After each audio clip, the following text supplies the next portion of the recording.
Hello दोस्तों, आज मैं बात करने वाला हूँ हस्बैंड वाइफ रिलेशनशिप। और हस्बैंड वाइफ रिलेशनशिप में जो सबसे इम्पोर्टेंट चीज़ है कि मैक्सिमम कपल्स की लाइफ में दो चीज़ें होती हैं। बहुत सारी समस्याएं आती हैं और उसके समाधान होते हैं, यानी प्रॉब्लम्स और सॉल्यूशन। तो कपल रिलेशनशिप में प्रॉब्लम्स और सॉल्यूशन का क्या इम्पोर्टेंस है।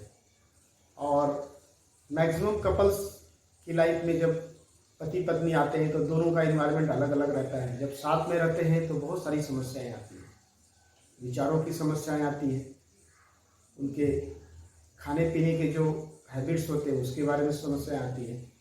और एक्चुअली हस्बैंड वाइफ में जेंट्स का थिंकिंग पैटर्न अलग होता है, लेडीज़ का थिंकिंग पैटर्न अलग होता है, उसके हिसाब से भी बहुत सारी समस्याएं आती हैं।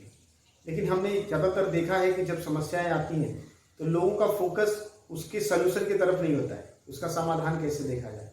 वो समस्याओं की तरफ ही ज़्यादा ध्यान फोकस करते हैं, जिसकी वजह से क्या होता है, सलूशन उसका मिलता नहीं है और समस्याएं और बढ़ती जाती हैं, गंभीर होती जाती है। तो पति पत्नी के रिश्ते में आपको अगर समस्याएं आ रही हैं तो आप उसका समाधान की तरफ आपको ज़्यादा ध्यान देना चाहिए।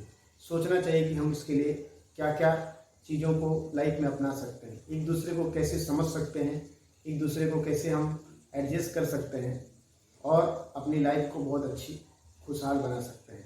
तो मेरे हिसाब से जो भी समस्याएं आ रही हैं उनको आपको हस्बैंड को भी और वाइफ को भी एक पेपर पे लिखने का कि हमारे लाइफ के किस किस पार्ट में समस्याएं आ रही हैं और उसके सलूशन के लिए आपके कोई बड़े या कोई जो आपके लाइफ में कोई मेंटर है उनके साथ डिस्कस करना चाहिए और उसके समाधान के बारे में बातचीत करके उस सलूशन को अपने लाइफ में इम्प्लीमेंट करना चाहिए। इससे आपके लाइफ के मैक्सिमम सलूशन को आप खुद ही सॉल्व कर सकते हो।